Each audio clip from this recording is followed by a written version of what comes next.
Bécaye bul ma wax loolu ma bëggul wax. comme ni ma leen koy defalee mercredi ak samedi bu jot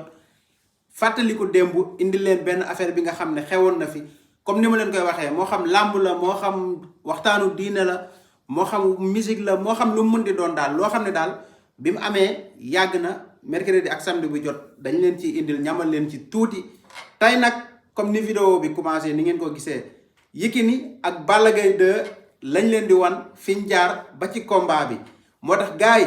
làmb lu ne xew na fi lu ne moo tax mbër yi léegi moom bëre leen rek te ngeen xam ne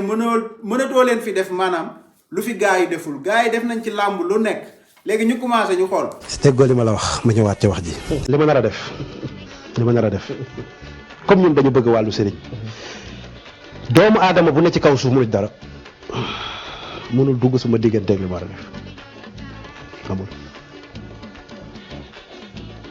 par force laa koy def. nga xeexee combat bi doog a bëre wala lan moo la gënal. man daal sa préféré nga yow ak Balla ngeen taxaw nag jàkkaarloo pendant 30 minutes di dóorante. Balla Gaye mënul xeex Balla Gaye mënul xeex xam nga loolu ñuy xeex dama ni comme wax na ma ne tey wax naa du dëgg am na noo xam ne buñ ko bëree Sénégal ñëpp dinañuy jëppi. dafa am sama benn grand boo xam ne dafa nekk foofu États-Unis Bira lañ koy wax gars yi nekk foofu ñëpp ci salle bi quoi après ñoom xamuñu làmb quoi mais américains yi ñu laaj ma yow fekk am ku may traduire ne ma kii lan la ma ne ko mbër affaire yi mu ne ma yow lu tax yaa kii dañu ko la may leen non moom mooy champion pour l'instant foofu mais man xale laa damay yéex a ñëw quoi mais trop tard dina bëri moom mu ne maa woy mu ne ma sa yax moo gën a baax yaxam li ngay daj du ko daj li nga mën moom yaramam mënu ko mu ne ma incha allah góorgóorlu kii bis dañu ñëw nga fekk ma fi ne ma di nga ko daan. Bécaye bul ma wax loolu ma bëggul wax bul ma wax loolu ma bëgg wax parce que da nga teel a wane sa position bul ma wax loolu ma bëggul wax. mais yaa ngi daa demoon ba jéggi làmb maanaam daa demoon ba jéggi wàllum làmb. waaw gis nga déglul rek. may ma rek gis nga dëj bi amoon démb dëju nijaay Cheikh Seck bi li nga fa wax bala nga faa jóge wax nañu ma ko dama teel a xam sa position bul ma wax loolu ma bëggul wax nañu yem ci conférence de presse bi. Bon, il faut qu'on recadre. Oui, d'accord yow ak moom yëpp laa wax. yow ak moom yëpp laa wax il faut qu'on regarde qu'on recadre.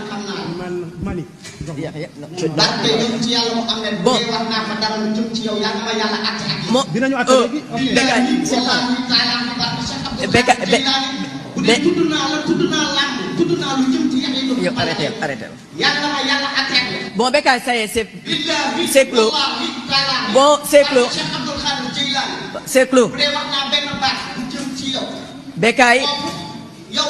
Bécaye s'il te plaît bon on arrête on passe Mangane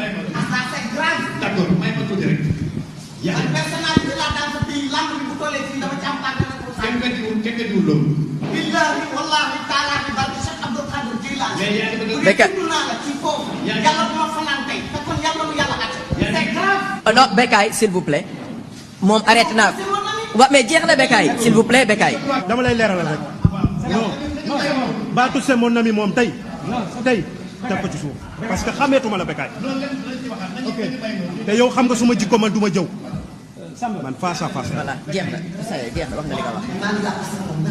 mais Bécaye bul wax non mais loolu. ku nekk ci làmb di mbër sama xarit mais c'est pour ma kenn du ñam. d'accord loolu lu ñuy rek. waaw moom na wax lu ko neex bu paree mu joxe micro man. man li may wax bëriwul ñëw naa ñu dem ci porte bi lañ taxawoon di xaar caabi gisuñu caabi porte bi dañ koo mujj daj loolu ñëpp xam nañ ko. Je pense que la lutte ce n'est pas le promoteur. Je pense qu'il y a les sponsors derrière et il y a les contrats qui nous lient avec des sponsors. Donc je pense qu'il faut que nous respections les sponsors parce que je me dis qu'aujourd'hui,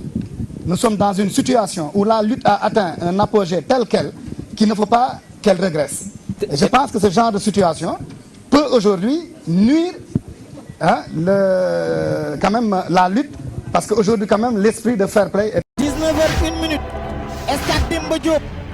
stade bu mag bi mbokk yi 2STV di leen ko woon arbitre bi sifflé na Balla Gaye toj na nen bi yëkkati na loxo càmmoñ bi Yékini ngi taxaw di ko xool Yékini ngi taxaw di ko xool Balla Gaye ngi jéem a en arrière pour Yékini topp ko Yékini wàññi na léewtoo ba Yékini ak Balla Gaye Yékini ak Balla Gaye ndeysaan stade bi nee na selew waxoon naa leen ne Bécaye xale bi bu ñëwee du battre bëre bi il faut mu seet lu muy def waaw tamit loolu dafa yomb ñoom ñaar ñi ngi ni selew ba mu xool géwél yi rek ngay dégg 19h01 et quelques secondes fu mu nekk mi ngi bëri xel daja nanu lamb ja jeex na lamb ja leemu jeex Balla Gaye jàpp na Yékini jàpp Yékini Balla Gaye ak Yékini Balla Gaye ak Yékini Yékini neexul daan ci loolu Yékini jàpp na ci ngem li nit ñi bëggoon lañu def Balla Gaye jàpp ñu ngem Yékini bëgg naa jàpp na Yékini jàpp na lan moo nar a am Balla Gaye dafa teg bopp bi ci waa ndengeñ bi moo gêné Yékini Yékini bëgg na liggéey Balla Gaye bañ na ma koy xañ ma ngay rasu Balla Gaye Yékini Balla Yékini ba tey Balla ko ndengeñ Yékini dugal na bopp bi Balla koy génne Balla jàpp na Yékini ci ngem bi ba tey Yékini benn loxoom jàppul fenn Yékini benn loxoom jàppul fenn Yékini benn loxoom jàppul fenn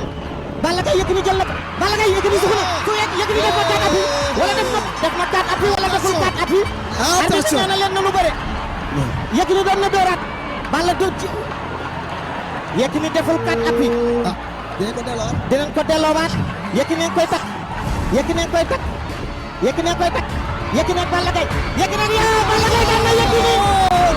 Balla Gaye daan na Yékini waaw gars yi mi ngi noonu nekkoon combat Balla Gaye Yékini nekkoon combat bu neex combat boo xam ne ñu bari duñ ko fàtte léegi nag bu leen di fàtte di abonné kon ni ma leen koy waxee abonné leen partage leen vidéo bi ndax lii fii rek lay am amul Facebook amul TikTok fii rek laa leen koy indil kon nag abonné leen yokk compte bi doole ba léegi mënuma egg 100 000 abonné yéen tamit abonné leen affaire bi yëg bye bye ba samedi ak jàmm incha allah ñu ñëwaat ak yéen ci beneen vidéo ay ca